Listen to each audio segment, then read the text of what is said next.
राज्यात ओला दुष्काळ जाहीर करा, कुठल्याही निकषांची चौकट लावू नका, राज ठाकरेंचं मुख्यमंत्री फडणवीसांना पत्र. मदत करणं ही महाराष्ट्राची संस्कृती, जाहिरातबाजी नाही, राज ठाकरेंचा एकनाथ शिंदेंना अप्रत्यक्ष टोला. सोलापुरातील सीना नदीचा पूर ओसरेना, गेल्या 3 दिवसांपासून सीना नदीला पूर, 59 गावांना पुराचा वेढा, 124 गावांना सतर्कतेचा इशारा. मुख्यमंत्री फडणवीसांकडून पूरस्थितीचा हवाई दौरा, सोलापूरच्या पूरस्थितीची हेलिकॉप्टरमधून पाहणी.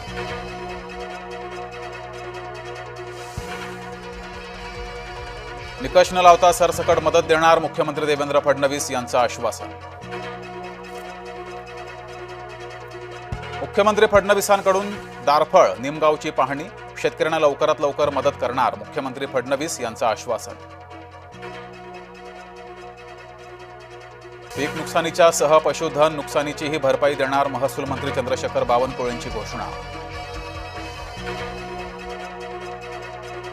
शिवसेनेच्या मदत पाकिटावर नेत्यांचे फोटो, पूरग्रस्त भागात मदत वाटपात राजकारण. पावसानं झोडपलेल्या मराठवाड्यात ठाकरे गटाचाही दौरा, उद्धव ठाकरे धाराशिवचा दौरा करणार.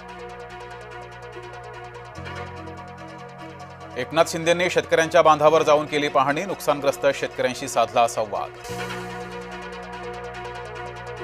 अजित पवारांनाही आला शेतकऱ्यांच्या नाराजीचा अनुभव, सोलापूरचा दौरा आटोपून उपमुख्यमंत्री पवार मराठवाड्यात. मंत्री पंकजा मुंडे पोहोचल्या जालन्यात, बैलगाडीतून केली दुष्काळग्रस्त भागाची पाहणी.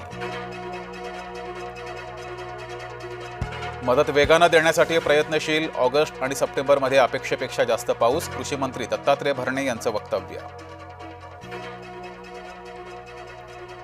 नंदुरबारमधील आदिवासींच्या मूकमोर्चाला हिंसक वळण, पोलिसांकडून आंदोलकांवर अश्रुधुराचा वापर, मोर्चेकऱ्यांची पोलिसांवर दगडफेक. अमरावतीत ठाकरे गटाचा कृषी अधिकारी कार्यालयात राडा, जिल्हाधिकारी कार्यालयात खराब सोयाबीन फेकलं, ओला दुष्काळ जाहीर करण्याची ठाकरे गटाची मागणी. बलुचिस्तान मोकळं करा, भारतानं सुनावलं, भारताच्या वादात नाक खुपसणाऱ्या पाकड्यांना भारतानं सुनावलं. कर्नाटक काँग्रेसचा खोडसाळपणा, मुसलमान महिलेकडून घडवली देवपूजा, चामुंडेश्वरी मंदिरात काँग्रेसचा खोडसाळपणा. राज्यभरात जाहिरात फलकांवर निर्बंध, जाहिरात फलक 40 फुटात हवा, इमारतीच्या गच्चीवर नकोत जाहिरात फलक, राज्य मंत्रिमंडळ बैठकीत निर्णय.